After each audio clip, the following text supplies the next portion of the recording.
gbogbo ẹni tó bá ń lo ìràwọ̀ omi kò gbọdọ̀ máa mú òjò ní ọjọ́ ayẹyẹ.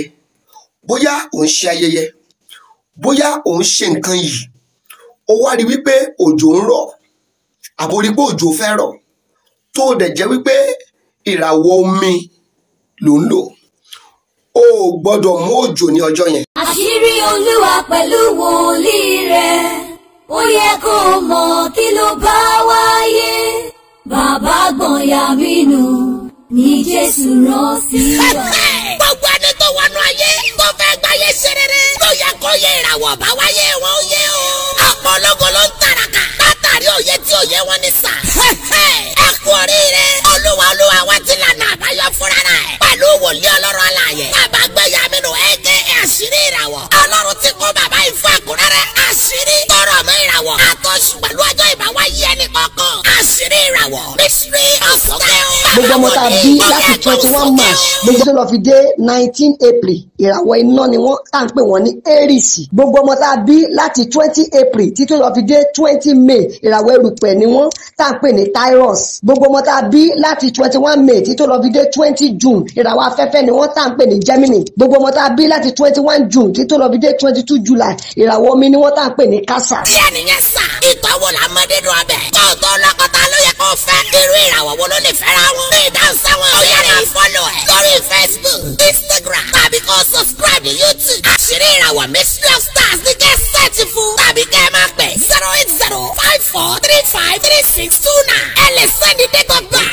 oṣù àtọ́jọ́ tẹ̀ wáyé sórí WhatsApp nọ́mbà yẹn. Ọ̀fẹ́ ni wọ́n máa sẹ́ndí fídíò àṣírí ìràwọ̀ tiẹ̀ sí ọ. Kindly subscribe to our YouTube channel, see how to. Click on the subscribe button below and also click on the bell beside this. This will notify you once we drop a new video. Thank you. Wo arábìnrin kan níjọ́ tí òjò rọ̀ ní ọjọ́ ayẹyẹ rẹ̀, ìràwọ̀ omi dẹ̀ ló ń lò, ó wá lọ mú òjò lẹ́yìn ayẹyẹ rẹ̀. In fact gbogbo tó ní pátá ó sì lọ sílẹ̀. Wo ó láti mọ àwọn àṣírí kan, bẹ́ẹ̀ ni mo sọ fún un. Àṣírí ìràwọ̀ lórúkọ tèmi, àṣírí la ó máa tú. Torí bí òjò bá rọ̀ èyí túmọ̀ sí wípé ìtura. Ṣùgbọ́n bí ẹni tó bá ń lo ìràwọ̀ omi tó bá mú òjò ní ọjọ́ ayẹyẹ, nǹkan bí lè máa ṣẹlẹ̀ sí lẹ́yìn ìgbà tó bá ṣe ayẹyẹ yẹn. Ó lè bẹ̀rẹ̀ sí máa ní àwọn financial status difficult, nǹkan rẹ̀ lè má lọ déédéé. Ṣé rí àwọn nǹkan kan wà tó jẹ́ pé o gbọ́dọ̀ mọ ìdí rẹ̀. Bẹ́ẹ̀ ni, fún àpẹẹrẹ fún ẹni tó bá lo ìràwọ̀ iná tí òjò bá rọ̀ ní ọjọ́ ayẹyẹ rẹ̀, irú àwọn yẹn wọ́n lè mú òjò.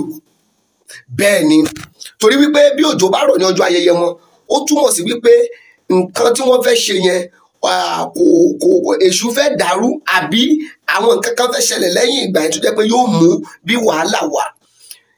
Ìyẹn ní ìtumọ̀ ṣe gẹ́tì mi bẹ́ẹ̀ yẹn. Ẹ jẹ́ ká lọ sí gbogbo ẹni tó ń lo ìràwọ̀ erùpẹ̀ tí ó wá dàbí pé atẹ́gùn fẹ́ ní ọjọ́ ayẹyẹ rẹ̀. Ìyẹn túmọ̀ sí wípé àjálù kan fẹ́ ṣẹlẹ̀. So bírú àwọn yẹn tí òjò bá rọ̀ ó dáa, ṣùgbọ́n bí atẹ́gùn bá fẹ́ kò dáa. Ṣé ń gbọ́ mi báyìí?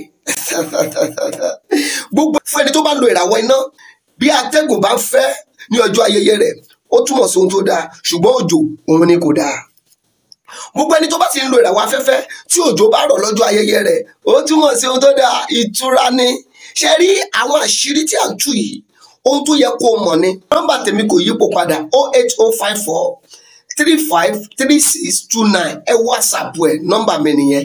Ẹ follow wa lórí gbogbo social media handles wa, àṣírí ìràwọ̀ Mystery of Stars.